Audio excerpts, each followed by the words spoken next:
আপনি যদি Airtel air ফাইবারের পাসওয়ার্ড নিজে থেকে চেঞ্জ করতে চান তাহলে পুরো ভিডিওটি দেখুন। এই জন্য সবচেয়ে প্রথমে আপনি চলে যাবেন এয়ারটেল থ্যাঙ্কস অ্যাপের ভিতরে।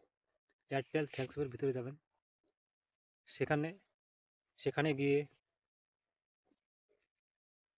বাঁদিকে উপরে থ্রি ডট আছে, সেখানে ক্লিক করবেন।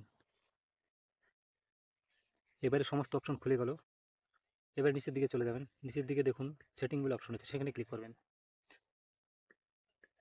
এবারে নিচের দিকে দেখুন ওয়াইফাই সেটিং বলে লেখা রয়েছে, সেখানে ক্লিক করবেন।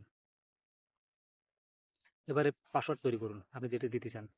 এখানে নাম, অক্ষর, আলফা সমস্ত কিছু দিয়ে তবে কিন্তু তৈরি করবেন, তাহলে কিন্তু খুব সহজে হয়ে যাবে। আর যদি শুধু নাম দেন তাহলেও হবে না, শুধু নম্বর দিলেও হবে না। আমি করে রেখেছি, প্রথমে বড় দিলাম, পরে ছোট দিলাম,